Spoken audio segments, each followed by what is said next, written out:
Man, oh man, do those Cincinnati Bengals wide receivers get paid? Let's chat about that and so much more here on the 32 Blueprint.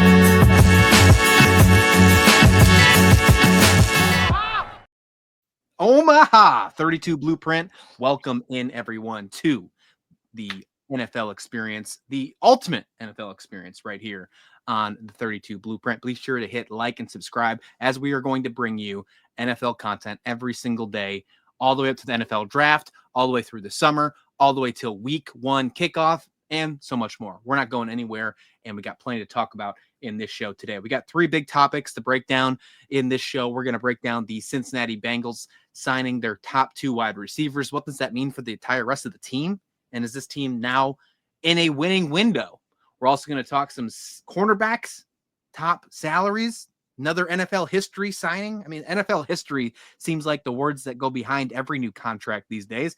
Let's get into that. And then a couple restructuring things happening with the Philadelphia Eagles. You're defending Super Bowl champs.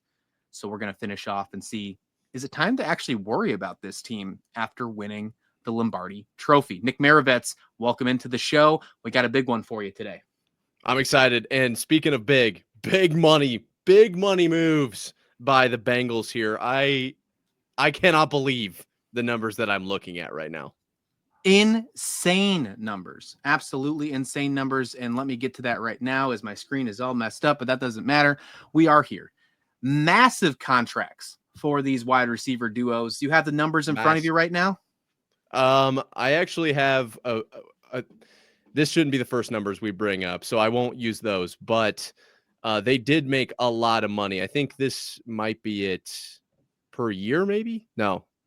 What is this? I don't know. I want to say this one first, though, because this caught my attention. So the Bengals, over the next 5 years for the top three guys, which I know this isn't exactly where we're starting, but they're spending $551 million over the next 5 years for Joe Burrow, Jamar Chase, and T. Higgins.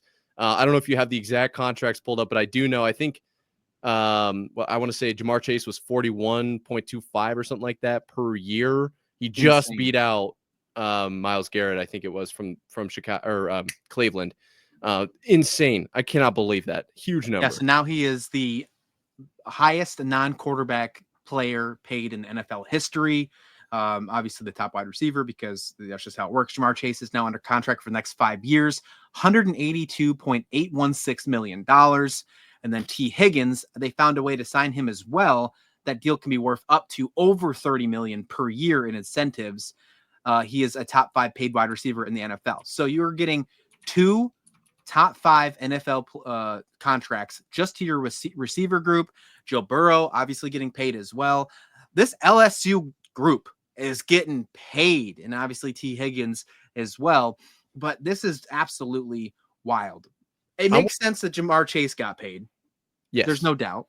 T. Higgins, though, are you surprised that Cincinnati went and pulled the trigger to make sure both of them stay with Joe Burrow? I'm not going to lie, dude. I should have gone to LSU. I would have graduated a couple years after, but maybe I'd be in the same boat. No, I'm not too surprised T. Higgins I'm surprised he got as much money as he did, but I'm not too surprised he got paid big time. Obviously, you can tell, big Patriots fan. There's my finger. And I'm wearing a Patriots sweatshirt. So, like, that was a big target for the Patriots.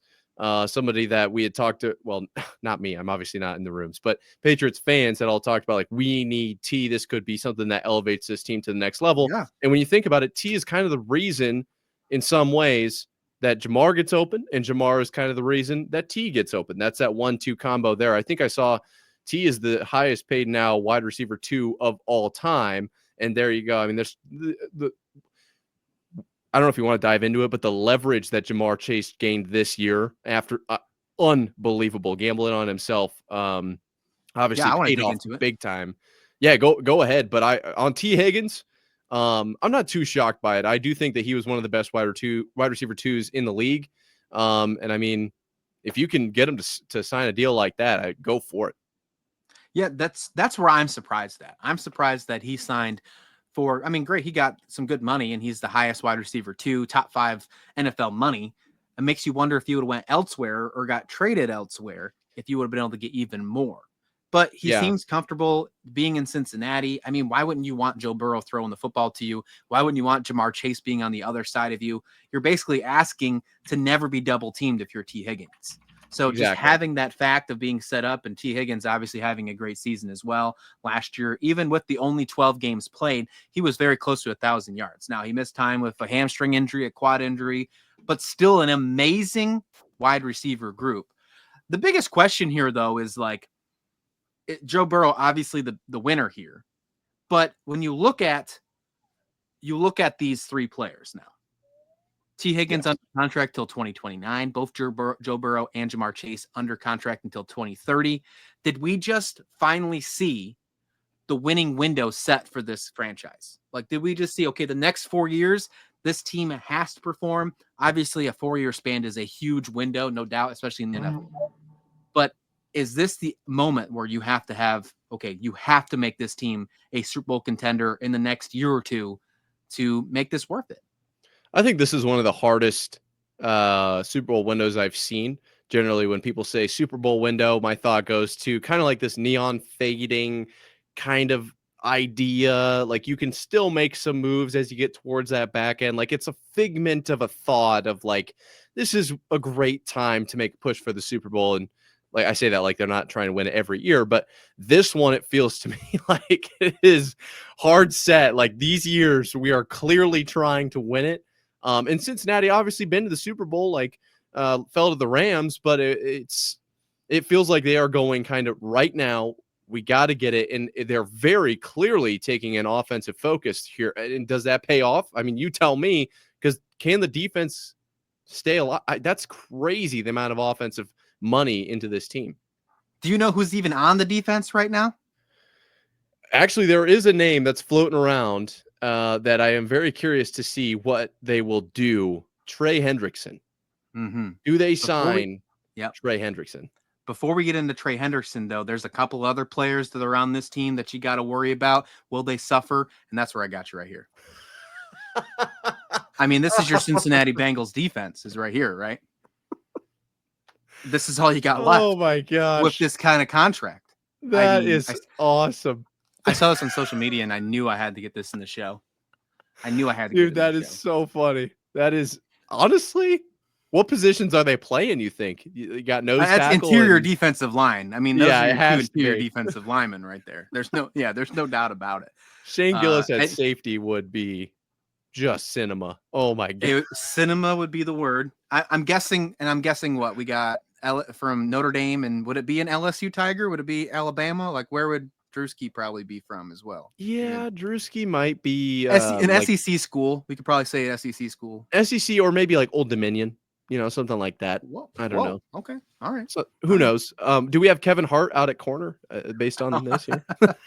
Yeah, I mean, this is the only one I saw, but that's the case of being. All right, let's get a little serious here because obviously there's always fun to talk about that. But the biggest question would be, what would they do with the defense next, right? Trey Hendrickson obviously was reportedly said that he can go and look out for a trade. We don't know if that's going to actually happen. There's been some reports that teams in the AFC as well, like the Indianapolis Colts, we've heard the Buffalo Bills, we've heard a couple other teams that are showing interest in a player like Trey Hendrickson. I mean, he's a huge asset.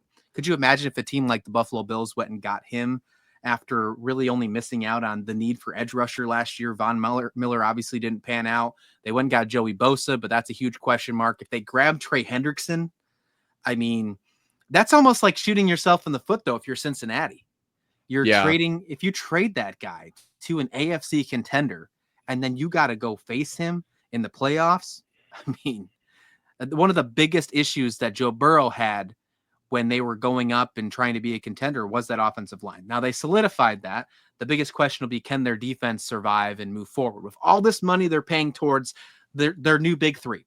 It's not really new, but in the eyes of the bank accounts, it's absolutely brand new. But in the eyes of Burrow and Chase and Higgins, will there be enough left for this Cincinnati Bengals defense? Because quite honestly, when you look at the names, with the exception of Trey Hendrickson, maybe a couple other names as well in there, they're nothing that moves the needle in the eyes of being an AFC contender.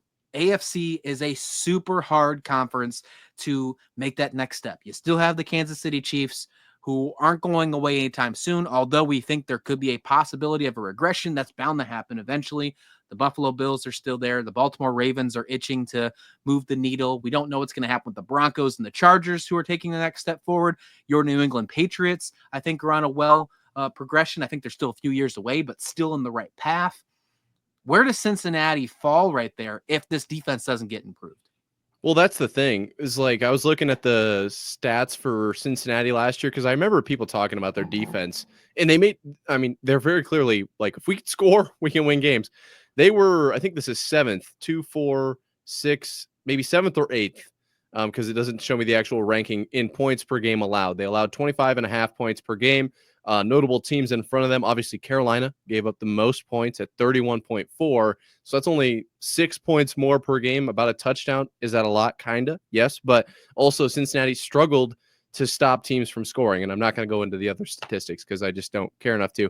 But I do think that this, like, it's a weird kind of dynamic here, because if you can score more points, at the end of the day, that's what wins you games. If you win 100-99, you win the game.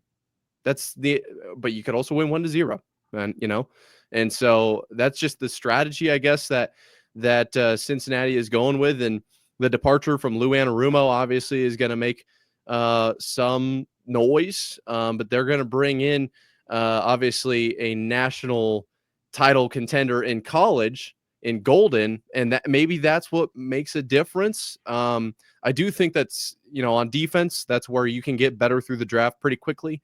We've seen that from other teams, namely the Eagles. I think Jalen Carter was kind of that freshman phenom.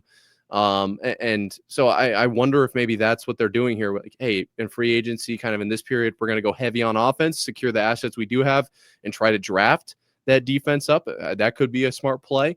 But that's my main concern. I agree. The defense is like, maybe you should try to stop some people too. But I will say, I'm totally going back on my word here. The Patriots, if you remember, held like 3 straight opponents to less than 10 points and couldn't win them. So you know what? Maybe offense is the key. I don't know. I'm not a GM.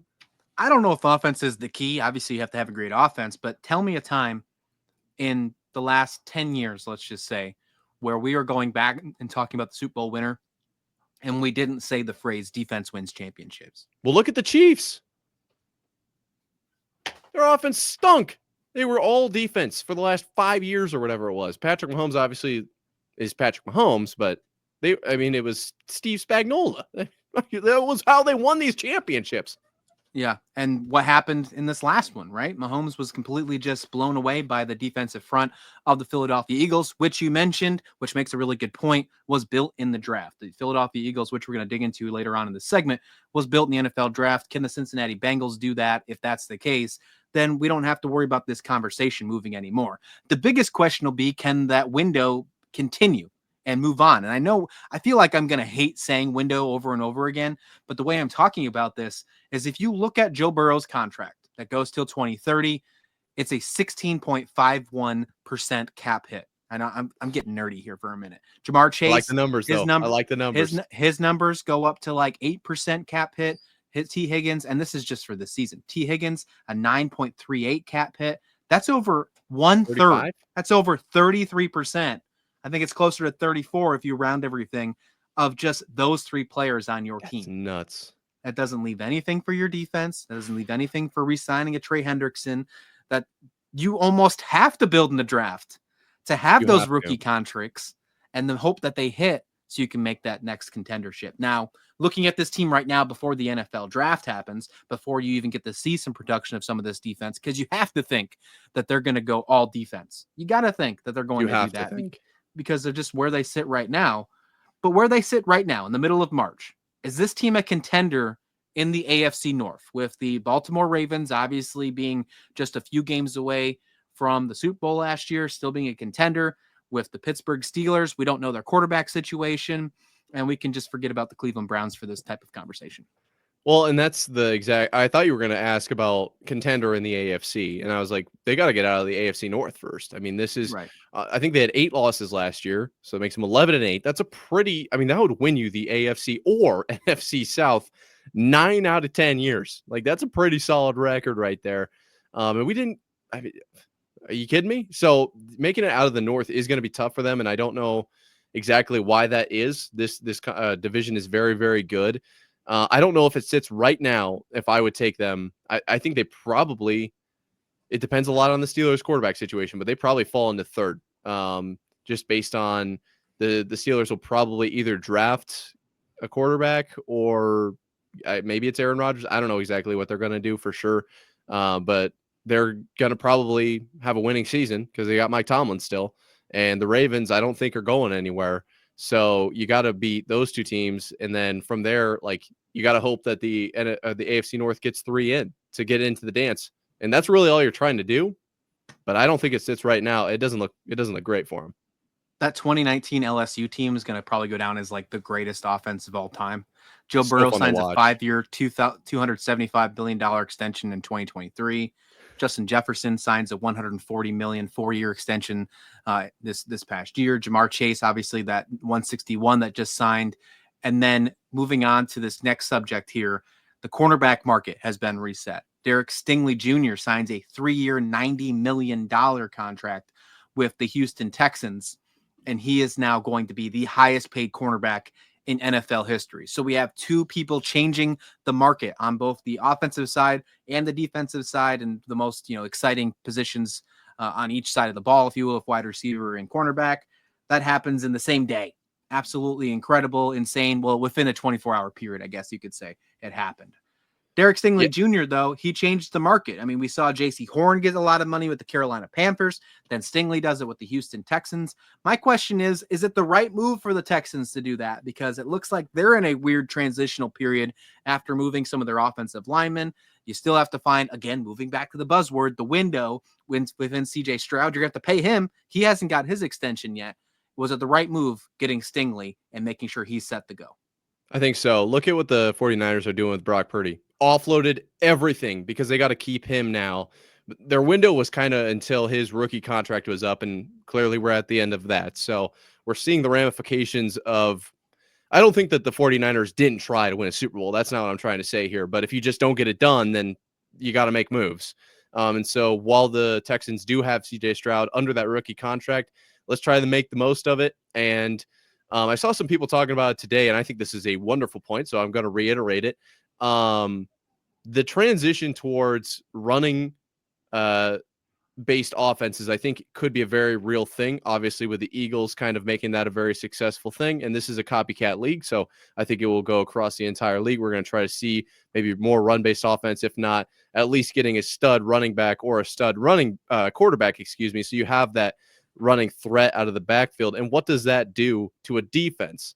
You want to load the box, okay? And so I do think that Derek Stingley Jr. has the capability on the outside to hold his own. Not quite Revis Island level. Let's not get crazy, but enough to allow the defense to kind of load the box and not have to play such a heavy zone. Just from a foundational standpoint. There you go. Foundational standpoint of a defensive strategy, I do think that this was a right play because now you don't have to worry so much about that number one wide receiver. If Stingley can follow him, kind of like Gonzo did in New England, that's the first comp that I make because he was very, very good. He just kind of followed that number one and it kind of took him out of the game. You don't have to worry about him as much. I think it's a great play. I do. It resets the market, keeps him in town. He's not going anywhere. And now you can focus on winning. Fundamental might be our first T-shirt, by the way. That's dude. We should. Fundamental. I can't believe that. I think that might be one. I got to write that down. I'm gonna make sure that happens. And yeah, okay. Speaking of Stingley, though, I mean, he's a great corner. Don't get me wrong. And when we see players that need to be paid, yes, he was one on that list that eventually needs to be. I'm all for teams doing it as early as possible. When you find a guy and you think that they're the dude that you need to not make sure you get rid of, you should do it as early as possible because you look at some of these other players that haven't been signed yet. Speaking of Revis Island, go to the New York Jets, Sauce Gardner. Now he's going to demand to be the next highest paid cornerback in the league. He's going to want to get more than what Stingley did. You got a player like Christian Benford of the Buffalo Bills. Now, I don't think he's going to demand that much money because he was a 6th-round draft pick. And although he's been fantastic and it was an absolute hit for the Bills, I think he's still going to get paid. But I think that number just went up even more AAV wise, and you're already paying Josh Allen, a lot of money. You're already paying a lot of other players a lot of money as well. So we might go back to this and see the Stingley contract becoming a value next year. I mean, we're seeing it with the Chicago Bears cornerback. What's his name? Jalen Johnson. I think that's his name. That sounds right. Yep. I think he's got $19 million, and that's an absolute steal now. We're seeing that as an absolute steal in the NFL world after seeing what we're getting from Stingley. But still, though, we got to go to the conversation that although CJ Stroud is on a rookie contract, he's not going to be on a rookie contract forever. You're going to have to take care of that eventually at one point. And when you do, are you going to have enough to take care of your offensive line, which again, we have a lot of question marks after trading Laramie Tunsil. They did bring up some decent, good players.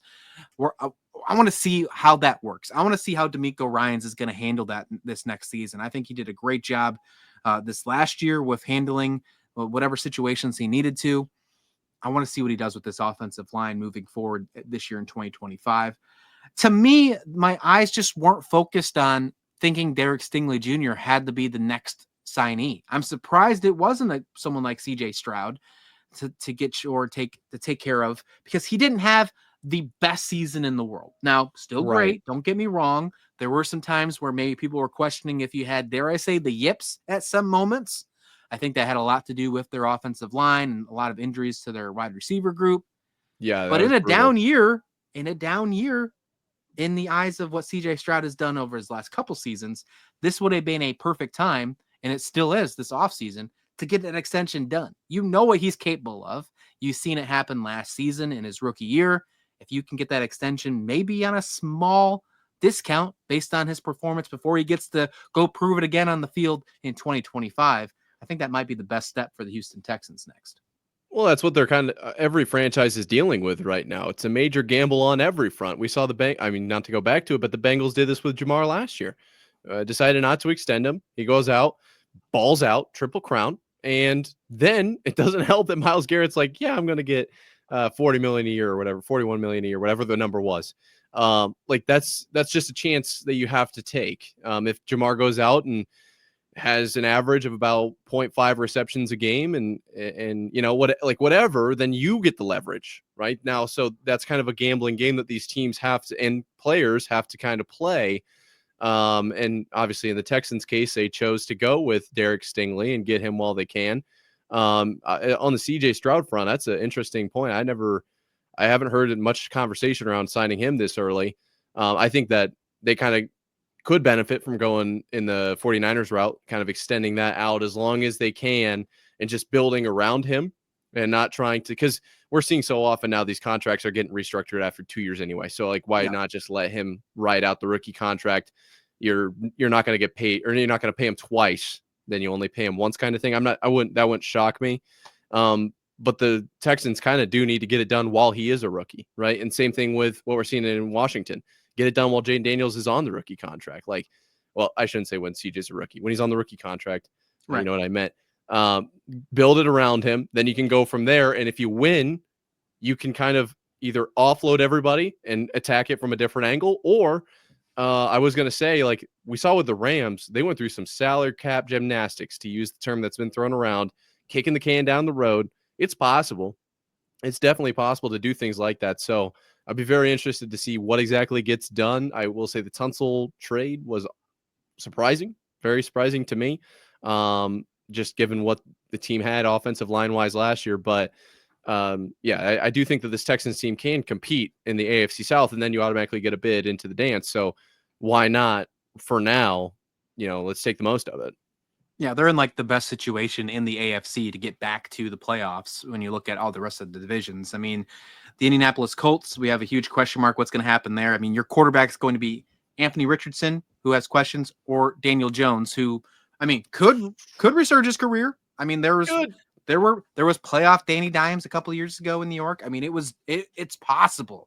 Take the over on his rushing yards. I would, absolutely. You always take the over on Danny Jones rushing yards. We absolutely do that. Always.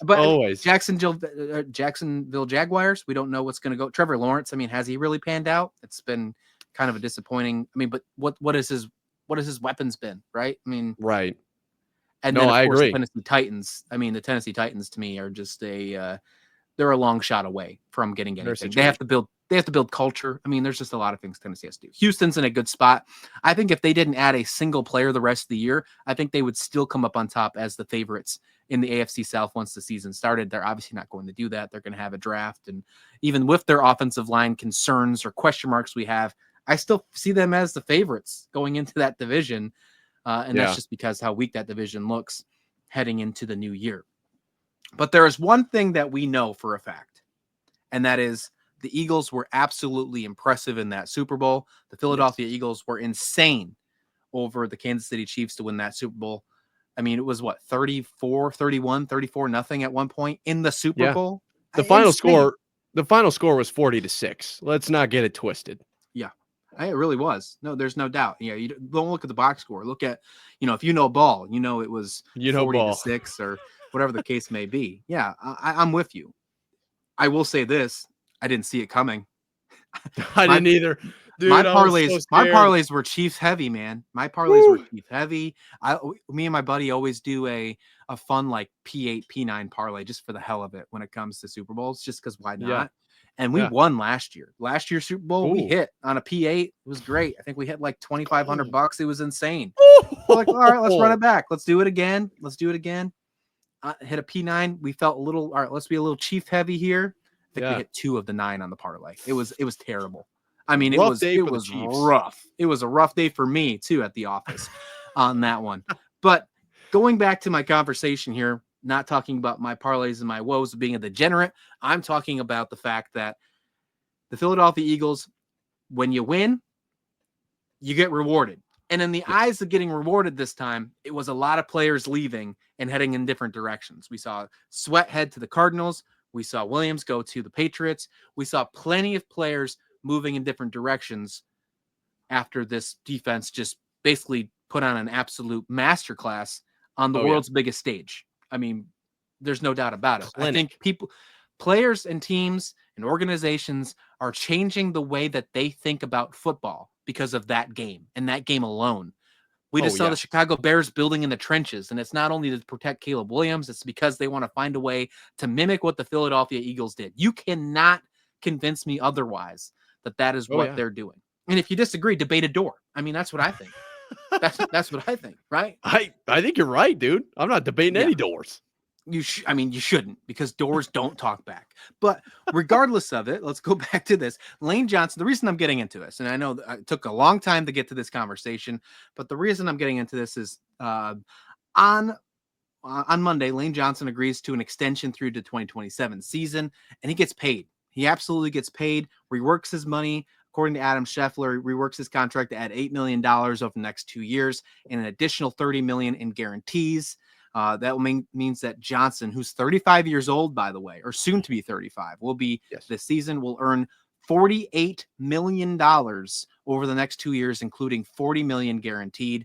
Now, Lane Johnson is probably one of the best right tackles in all of football, might be the best right tackle in football, even at the age of 35. But when you got to let all those players go, and then you keep a guy like Lane Thomas around for that type of money, like Lane Johnson around. There it is. What is Lane Thomas? That's a baseball player, I'm pretty sure. What is multiple sports show here on 32 Blueprint? Yes. When you think of Lane Johnson and you think of the fact that he has all this money now to protect this offensive line, there are other tackles making a lot of money as well. We just talked about at the beginning of the show how the wide receivers of T. Higgins and Jamar Chase, that duo, is making a lot of money. Is this a smart move by Howie? Is this a smart move by him to solidify Jalen Hurts, make sure he's protected, paying a 35-year-old to do this? Or should fans be a little bit more concerned now about them trying to run it back? I mean, I could see an element of concern, but I think at the end of the day, it's a right play. I mean, the offense is solid in Philly. It's not one of those that, like, their defense is, I hate saying this, but it wasn't their defense only that won that Super Bowl. Like, they scored pretty consistently. I think that's a fair way to put it. So, obviously keeping as many pieces of that as you can isn't going to hurt you.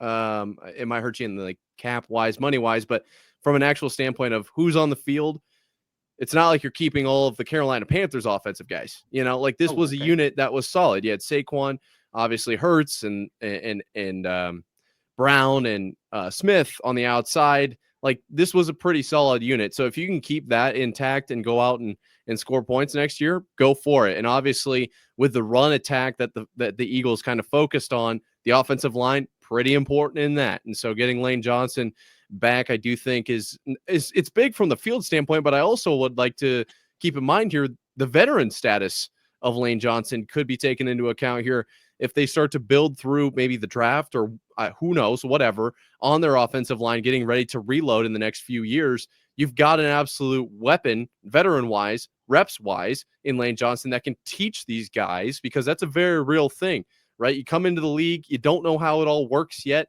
You've got a guy at your right-hand side here that could teach you the ways, and if you're the backup to him, you watch him, you see the film, everything he does out there. That is a very real thing, and I do wonder if maybe there's a bit of that in here, but obviously Lane Johnson will pan out and play these few years tremendously for the Eagles. That's not what I'm saying is he's only a veteran, but that's another side to this coin that I think we should probably take into account.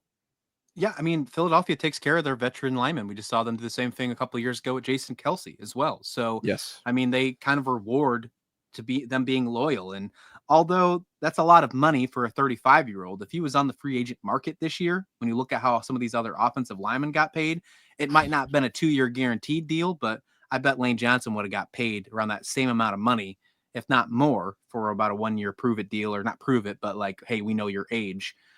Let's get you one more year into another contender. But he's on a contender. He's on the Philadelphia Eagles. He didn't have to go do that.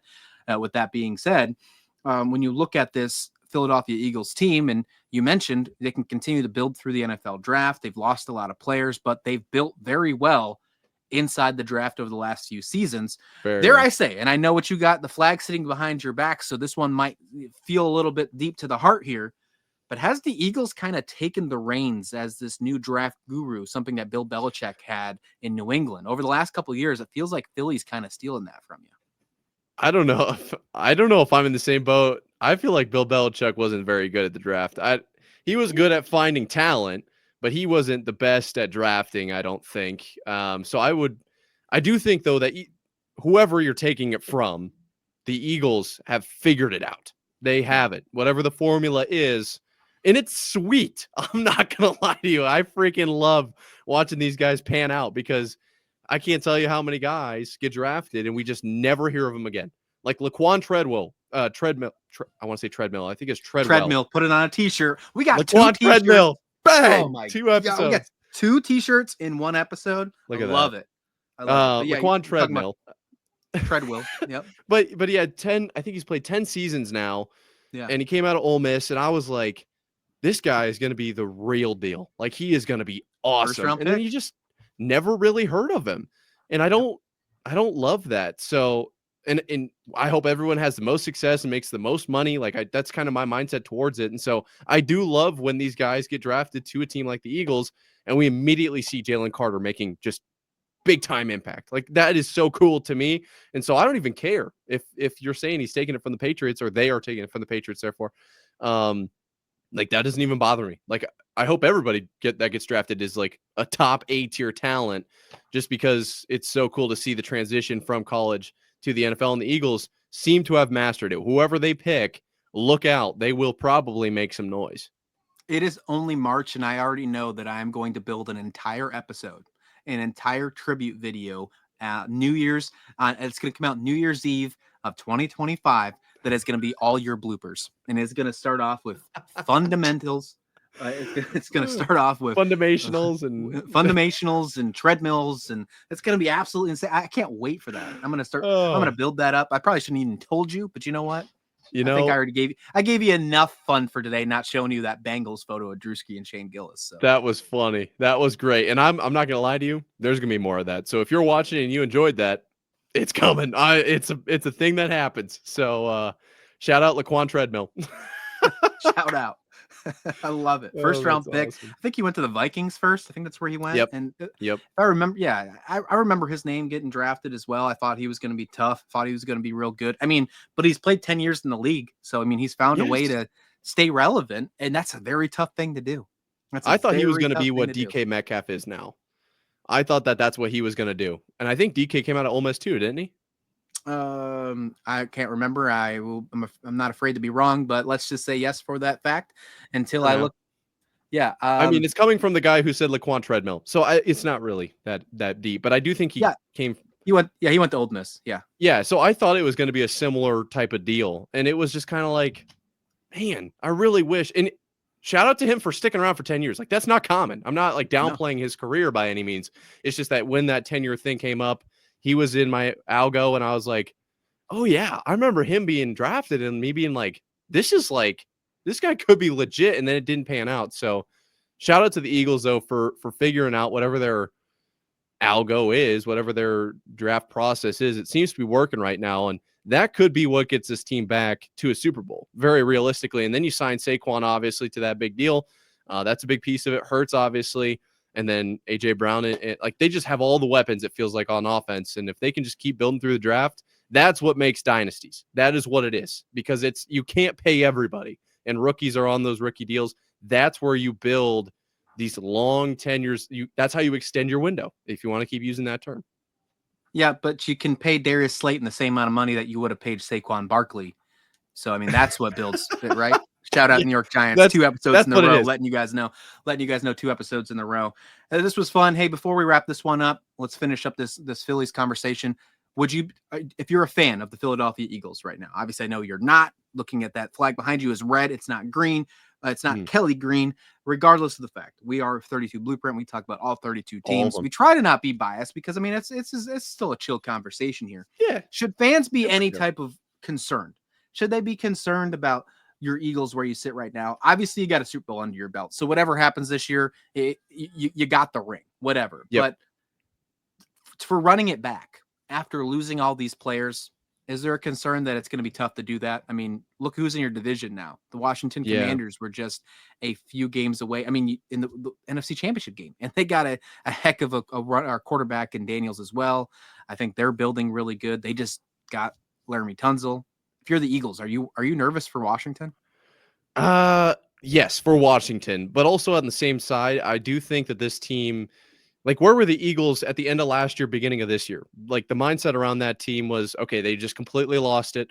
I wouldn't lose faith yet. I do think that they'll find a way. Nick Sirianni, obviously, is a dog of a coach, and they have the weapons, I feel like, to get it done. Now, will it pan out right away? Do they start the season maybe 2-4 or something along those lines? There's a chance. There's a very real chance. But it seems like they've got the culture in some aspects, and they've got the coaching to get it done. I don't think I would be too concerned as a whole, but definitely the Commanders scare me. I'm not going to lie. Is Aaron Rodgers still walking on a beach? I think he just got back, actually. He didn't text me. Unfortunately, still have not got the invite to anything related to him, but I do think he's off the beach now. Sun has set to my knowledge, and I think he's maybe ready to make a decision. We didn't hear anything on Monday. Hopefully that'll change on Tuesday. When that happens, we'll have you covered here on the 32 Blueprint. Lots of stuff to discuss. We're going to get into NFL draft here later on in the week as well. We're going to have some more extra episodes, little bonus things coming at you on the channel, doing some mock draft conversations, talking about prospects. We're going to be really deep when it comes to the NFL draft. Deep.